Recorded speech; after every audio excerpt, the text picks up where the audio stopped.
Hello, I'm Adam, I'm Adrian. and welcome to Cast from the Crypt. Today we're talking about a movie that I have only just gotten around to seeing. I think you saw it in theaters. Oh yeah. It took the world by storm. Uh, James Wan's newest, and I think probably my favorite of his, M3gan or M3gan. M3gan. We should note it's his newest writing credit. His newest writing credit, producing credit, but he didn't direct it. You're right. Yeah, which is weird, right? Because it feels very James Wan. Oh yeah, it feels so much like *Malignant*. If his name's on it, he had his hand over it. Yeah, it feels like it was sold to me as a James Wan movie too. Me too. Me too. I'm a little disappointed he didn't direct it because it's one of those situations where like he's so associated it that he's eclipsed the director. And Gerard Johnstone actually. Yeah, it's an interesting last name. Yeah, Gerard Johnstone made it happen. All right, and slap some respect on his name.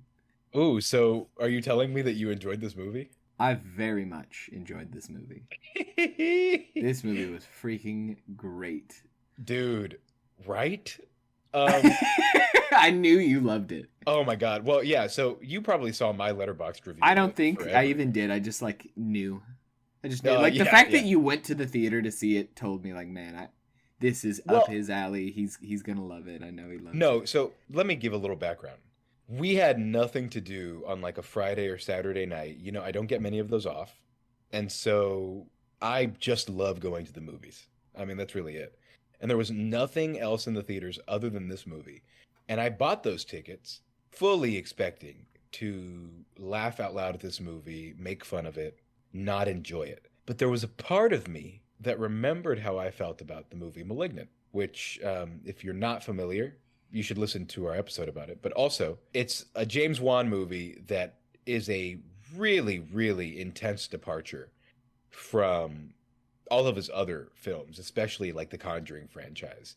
It's, in my view, very self aware, very campy, and really blends horror and humor well, in my view, at least. I know you kind of disagree with me. Now, this movie is yet another example of James Wan, now just a writer on this project and producer, using all that FU Conjuring money that he made and making something, again, very self aware, very campy, almost satirical, and giving it to his loyal audience members. So there was part of me that kind of expected this, part of me that saw the Gerard Johnstone's name on it and wondered, okay, maybe it's just a young director he's going to take it out. He got this script, he's going to make a bad movie, it is what it is. But no, I adored this movie. I had so much fun watching this in the theaters. I wish you would have had that experience too, but I'm happy to at least hear that you had fun watching it even in the comfort of your own home. That makes me happy.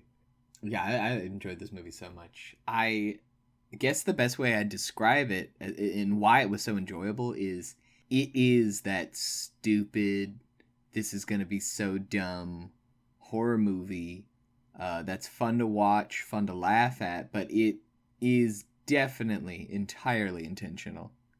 Like it knows it knows it's a hackneyed premise. It knows it's a dumb idea. It knows it's a dumb story. And it knows what I think its audience is. It knows people are here for the blood, the guts. We're here for the reaction, for the visceral reaction. We're not here for the plot. So it gives you humor and slashing, right? And like, that's perfect. That's perfect. That's exactly what I need. Purely entertainment, and I was purely entertained. Yeah. No, I agree. I was so happy with the way this movie turned out. It had a decent budget, $12 million, but there's nothing insane going on here. It's got some decently large names, primarily Allison Williams, who is mostly, I'd say, known for her work in Girls, the Lena Dunham HBO show, but also, of course, was the love interest turned villain in Get Out, Rose. And so she's pretty popular for that. But she scored a production credit on this one, and she is the lead. And I think she does a pretty good job. Also, there is Ronnie Chang in this movie. He plays a tech CEO and is this goofy caricature of a young, hungry tech mogul. And he's known, I think, mostly for his work on The Daily Show, and also was pretty happy with his performance here. Other than those two, I wouldn't say there's any huge names in this movie. I think they're likely the biggest, and so I don't think that's saying much. And that's why I think this movie got away with such a small budget, really, relative to the average horror movie box office smash. And it made tons of money in comparison to what they spent. And also saw some praise. So I'm happy for James Wan and for Mr. Johnstone, because I don't know if they were expecting this to be a smash, but I think it was. Yeah, and there are two little girls that make this movie, those being Violet McGraw, who plays Katie, the main little girl that the story is focused on, and of course, Amy Donald playing who else but Megan herself. I love that there really was a little girl inside this doll making it happen. And they also did fine. Yeah. I mean, you know, like for child actors in a silly movie like this. Yeah, no, I thought they were fine. Oh, I really wasn't upset by any of it. Oh, yeah, definitely. Megan is easily my favorite character in this movie.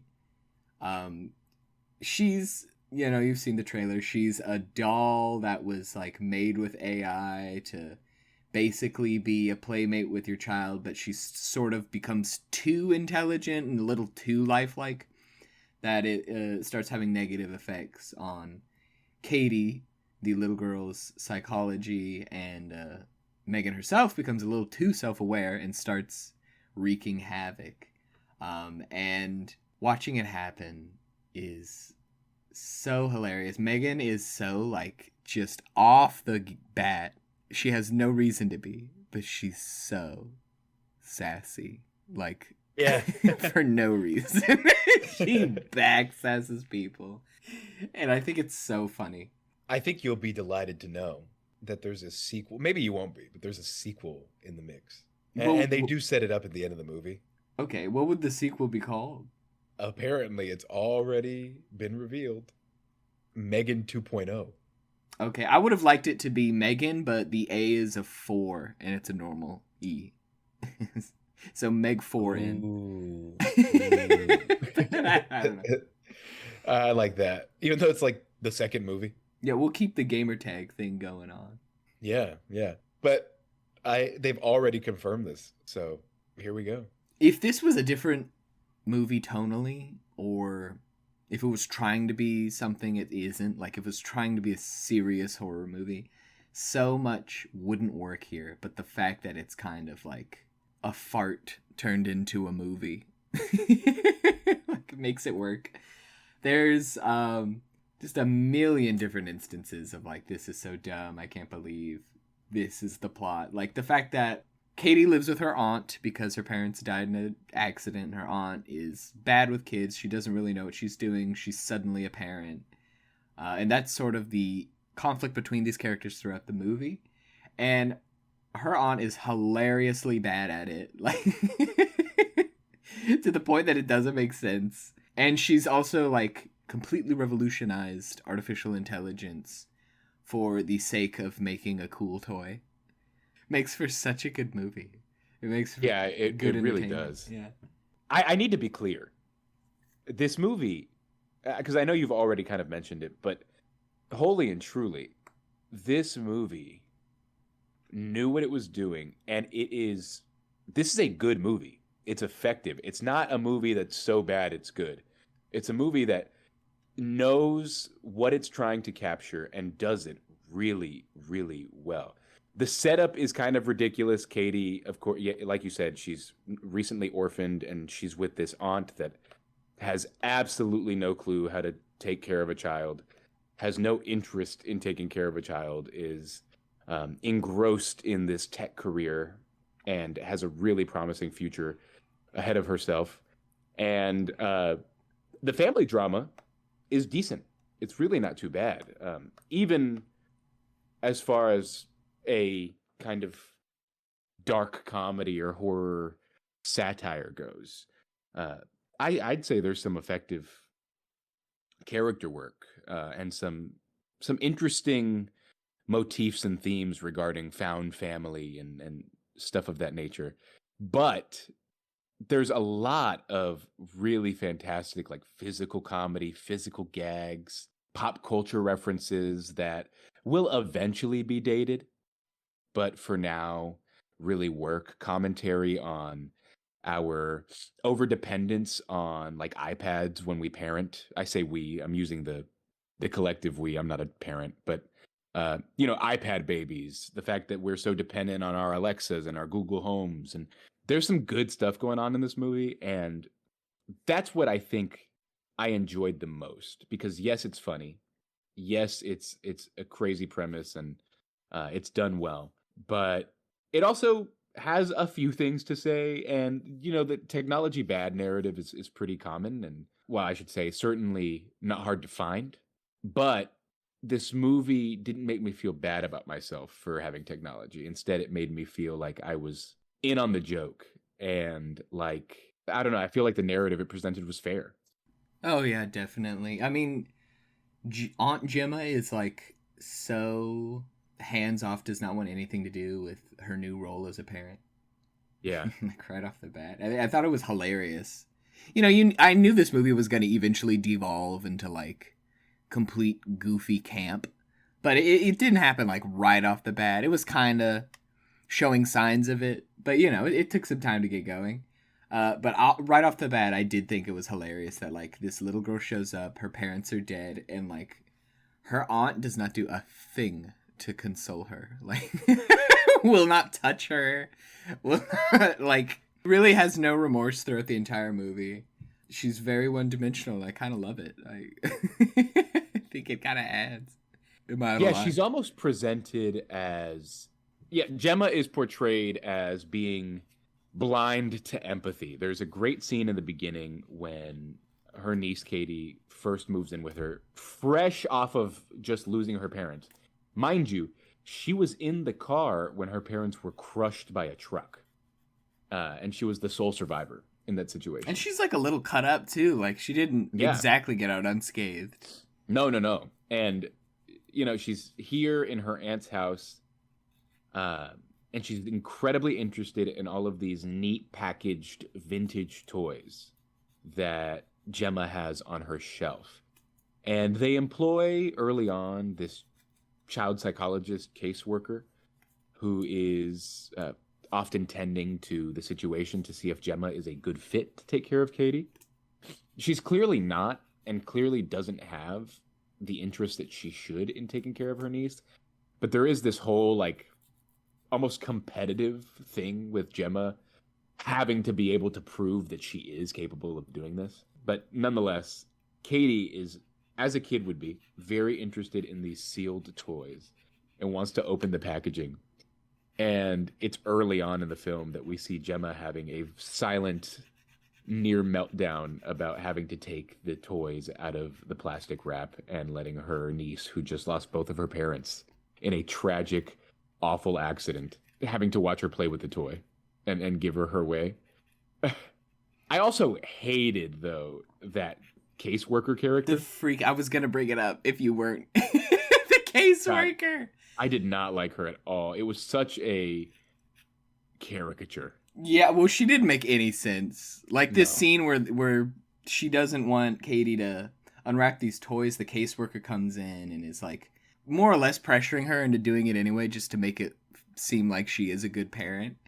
And she goes, "Okay, Katie, this is a toy." It was basically like a Bakugan that, like, it's like a sphere that opens up into a toy. And yeah, it was neat. Yeah, it was cool. And she was like, "All right, Katie, this is how it works. You see, press this button." And the caseworker just went, "Oh, I think we should let Katie lead. I think we should let Katie lead." Like, cut her off. Wouldn't let her finish. And for whatever like, I don't see how that could have hurt anything. Right. It was just, like, needlessly difficult. Katie's like smashing it with a rock. Not Yeah. really, but she's No, like yeah. playing with it and has no idea how to open the thing. Well, she didn't even want to play with it. Like, she's just doing it for a caseworker. It's great. I mean, I don't know. And then the caseworker, like, immediately afterwards was like, "This is concerning. You're gonna have to make some changes." And it's like, because she didn't, because she played with the toy wrong. Like, Or and because, then the she had, like, a caseworker, collectible thing. yeah, the caseworker then, like, throughout the movie, like, when Katie gets involved with this whole M3gan project, will, like, go to their place of business and, like, work with her as if she's working to see how this experiment works out, and is, like, overly accommodating after this scene, which, like, once again, it's good. It lets you sympathize with Gemma, though you also understand that this isn't an ideal situation. And let's be honest, a lot of what Gemma does in this movie is unethical. Essentially, what we have here is Gemma is using her niece and her highly specific situation of, being orphaned just weeks prior. She uses that to test this idea that she has, this pipe dream of this highly advanced, human-sized girl doll. And she really does use Katie as a subject and studies her and her interactions with M3gan. And ultimately, M3gan is so advanced and becomes so protective of Katie, and Katie is so engrossed in her recent trauma and so in need of a friend that it is the ultimate recipe for disaster. And though you can't help but feel bad for Gemma because of the strain that this has also caused in her life, because she lost her sister and, she's having to wrestle with becoming a new parent, you also wonder why the hell she thought this was a good idea. And I was definitely questioning the ethics of her behavior, but it made for a really, really, really fun movie. And there's just a lot of exciting stuff. I was never bored in this movie. I thought the pacing was honestly kind of expert. Yeah, it was really well paced. It's an hour and Yeah. 42 minutes, and that's not crazy, but it feels even shorter than that. Yeah, it does. It really does. And it's just so, so well done. For me, it felt that there wasn't an unnecessary character. There wasn't an unnecessary moment. Some of the writing is very cheeky, very corny. I'd say that it is purposefully. Oh, yeah. But nothing ever felt out of nowhere or unearned. And that's the biggest compliment I can give this movie is it does so much and it's so ridiculous. And yet I kind of bought every second of it and was engrossed in all of it. And so was the audience that I saw it with. I mean, it was a fantastic movie audience. I would say top 5 in the last several years for me. One of them, of course, being when we went to go see Halloween 2018 together in theaters. But this was also great. This was a really, really good audience. Yeah, this is the kind of movie I think I'd have enjoyed an audience for, but, oh well. I still enjoyed it. I also just love the, it's obvious and it's intentional, but the irony of, like, Gemma cannot relate to children and she makes toys for a living. And also she hates children. You're right. Maybe not hates, but yeah. That's and when she's trying to bond with Katie, the one thing they're finally able to bond over is these toys, is the fact that she makes toys. And she's like, "Oh, let me show you my prototype. This is the first robot I made. It's in my basement. It's like in my back room." And they go into this other room and she has a like 6 foot something rock'em sock'em real steel robot that looks like it could fight a cow. And she's like, "Yeah, it's just in the back." And like, it had a name. Do you remember the name? I don't remember what its name was. It was like Hal or something. But I don't know about you, but the first time they showed this, I was like, well, this is coming back. Oh, absolutely. Yeah, and it was probably intentionally obvious. But I think even that is hilarious that, like, you're used to a Chekhov's gun. But here we have a Chekhov's Rock'em Sock'em robot. Yeah, and I forget what she used it for, but it was like, she basically has these Nintendo Power Gloves that she puts on, and she controls the robot's arms with them. And it's this huge, oversized thing that like it can't move by itself. It's not necessarily intelligent, but it's like a massive hunk of steel. And I knew, like you said, I knew it was going to come back at the end. And yet, when they brought it back at the end, I was like, that's right. It's back. Well, they really do like put it on hold, put it in their back they do. pocket until the end. Yeah. And then Yeah. wow. But yeah, I'll talk like I want to mention a bit of the characterization of Megan herself. Please. Well, like I said earlier, she's just like really snarky and sassy in her design alone. All right, let's let's break it down. I got a picture of her right here. Okay. So these like perfect eyebrows, heavy on the eyeliner, and then this like she spent like a lot of time in the morning flat ironing her hair and then curling it. Like, and then she's got this outfit so freaking dumb, these long striped sleeves on both the arms and legs, and then this like cropped mini, it looks like something between a dress and a trench coat, and then this huge bow ascot, and she looks like she's going to the runway, and she lives in like, I don't know, I could call this like Pennsylvania chic maybe, you know, like she's gonna get a coffee on a brick road. Yeah, for me it feels very like Little House on the Prairie meets The Runway. Okay. It's a weird outfit. It's like not what you would give a child. It's like not a children's toy would have this outfit. This is a little too chic, a little too designer. And Yeah. she looks kind of designer, looks a little fashion model-y, and then she acts it. She acts like Miss Queen of the World. The world is her runway, and you're just living on it, and she needs you to get off. There's so many times she like side eyes a character too. Oh yeah. Oh, she's so sassy. She's so And they give her this like half smile, half frown, these pursed lips. Oh yeah. And these massive eyes. And so it's really, really uncanny to look at because it's so nearly human, so clearly not. Very uncanny valley. But it's very expressive. But the side eye was giving. I was very into this design. She has so much personality just in her face. It's like RBF, but she was designed to have RBF. And I love that. It fits into her personality really well. So I don't know if you saw the new Chucky with Mark Hamill voicing Chucky. I did not. I was not interested, but it was this premise, basically. Right. And it was a AI friend, I think, as well, gone wrong. Right. It was a new take on the Chucky story. I was never really quite interested in that movie. And now I'm even less interested because I have this movie. Exactly. And this is more than enough for me. Yeah, in many ways, this movie spits on that movie's name, and probably semi-consciously. Yeah, I think so too.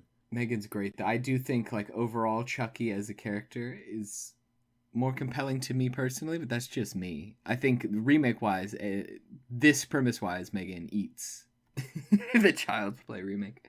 Oh, most likely, yeah. Megan's hilarious, too. There's so many scenes where she gets thrown or, like, ragdolled, basically, and, like, that is when I laugh the hardest in this movie, is because she's the monster, right? She's the killer. You see her kill a lot of people in this movie. And then she's also Miss Prim and Proper Miss Thang, dressed up in her runway chic. And then to see her get, like, a dog does it at one point, just grab her and, like, throw her. Because she's actually 60 pounds. Yeah. It's so freaking funny to see. Oh, it's hilarious. And my favorite parts are probably what I meant by the physical comedy earlier is when she like activates and switches into an entirely different being, seemingly, and does like bear crawls and weird judo taekwondo movements and these insane acrobatic things that you can't help but wonder who programmed this, why. There is a TikTok dance that's done at one point. And she murders someone right after doing the TikTok dance. It's great. It's great. When she was crawling on all fours, or rather running on all fours through the forest, you can watch that in the trailer as well. I wish they wouldn't have put that in the trailer, but it doesn't quite matter. It's still very surprising and very fun when it gets there in the movie. I like my soul left me. I laughed so hard, and the audience that I was with laughed so hard. But it was also a mixture of laughs. Oh, hell no. All sorts of stuff. People yelling at the screen. Get out of there, whatever. Just fantastic stuff. Fantastic stuff. The little girl that voiced Megan is also the one that did all of the physical movement for her. Really, really great physicality for this character. I guess it would make sense too. Yeah, no. This is a movie I would you laugh at with 40 other people in the room. You'd scream at the screen. I'm really glad you enjoyed it. I had no idea. It was so much fun. I mean, it was so much fun. How could I not?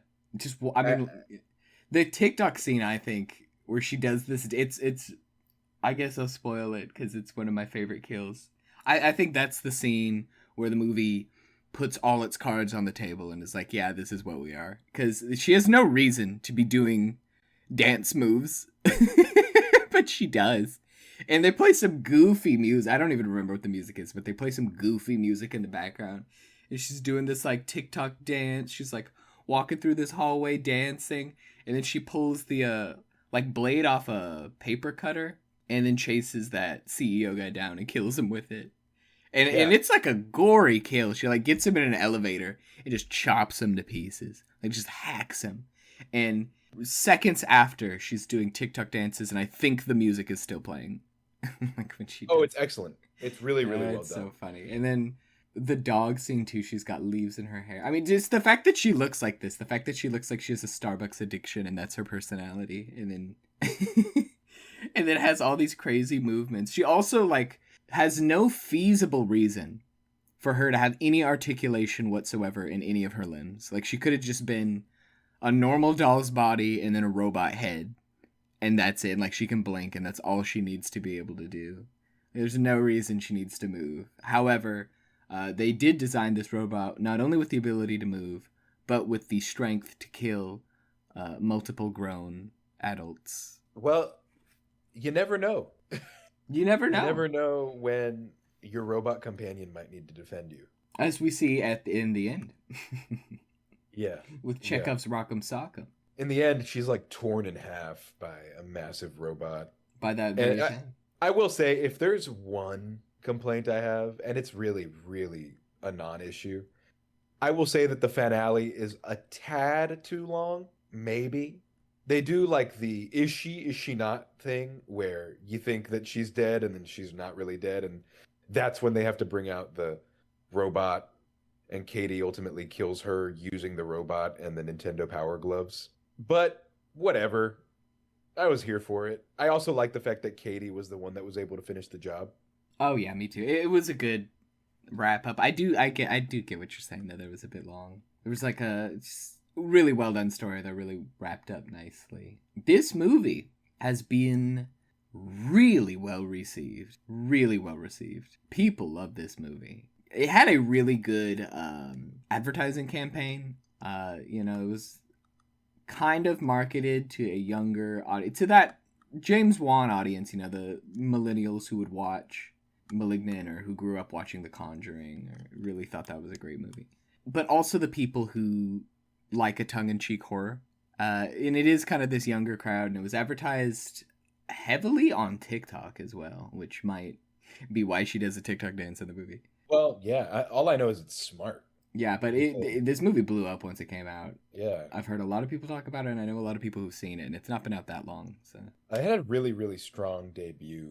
You have to keep in mind, it made just a little under what Avatar: The Way of Water made. Which is crazy. And they were in theaters at the same time, too. Yeah. And, of course, cost a fraction of what Avatar cost. So I hope that... I hope they're happy with it. I really, really am here for this new James Wan arc. Him just making goofy, ridiculous stuff that he's been wanting to make his whole career, but has felt that he couldn't. I'm really interested to watch the version that's now streaming on Peacock because it's unrated. So there's added There's added things to it, Ooh. I believe.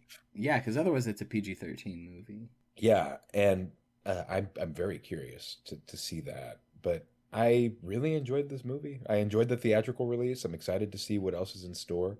Me too. I'm calling this James Wan's middle finger era because it feels like Yeah, he's it does. just he's giving it, flipping you the bird, and he'll make what he wants to make. Even this, like even the fact that he didn't direct it, it's like, all right, I'll write it. This is my movie. Someone else will make it. Screw yourself. Yeah, and I love well, that. and it seems like he picked a competent director to do it. Yeah, it feels like he got what he wanted. You know. This is, I guess, a major spoiler, but well, I should say, Gemma has a fully automated life. I mean, she doesn't do anything herself.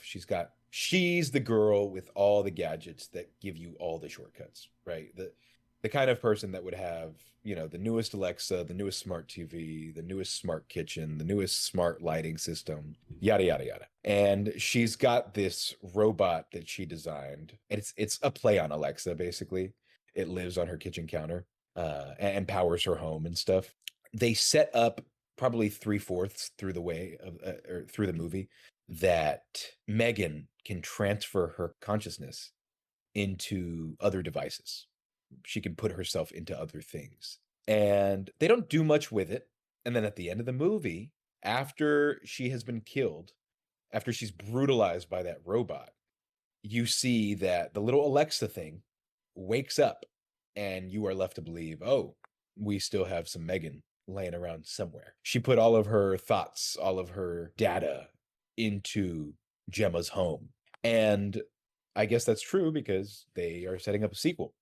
So I'm not the one to advocate for a sequel of a successful one-off movie. I think most things are better left untouched, but this could be fun. I don't see why it wouldn't be. If they got the first one right, why would the second one not do well? I'm eager. Well, that's another plot point too. That's like, it doesn't make sense. We're doing it. Screw you. It's happening. Yeah. I think in that same scene, Megan like casually is like, and I'm becoming self-aware. You've seen all these AI movies where like the artificial intelligence is teaching itself, and like there's always a point where it becomes self-aware and it starts acting of its own accord, and it's always like very profound, Like HAL 9000 is really profound in everything he does. And here, Megan casually says, I've become self-aware, in the same way Regina George might say it. Like somehow she's all-knowing self-aware AI, but she's still just a sassy gal making moves. Honestly, if they play their cards right, Megan could become very iconic. She is already really iconic, I feel like. Yeah. Oh, absolutely. Yeah. No, modern icon. She's actually already going to be in either next year. I think it's next year's Halloween Horror Nights. Good, because iconic. And I love the idea of like, you think of all these horror monsters and then like Megan sitting there pretty with a latte. Yeah, it's Pennywise, Jason, Michael Myers, Megan. Yeah, Megan. I'm Megan. Like even her name, it's so perfect. It's great. It's great. No, Megan. you're right. You were right earlier. The haircut, the face, the fact that she is like very made up, very prim and proper looking, but the subtle RBF,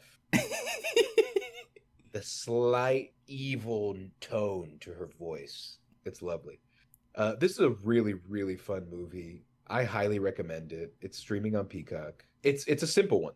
It's not complicated. It's really just a fun movie, and is still one of my favorites from this year. If not, maybe my favorite from this year. That might be fair.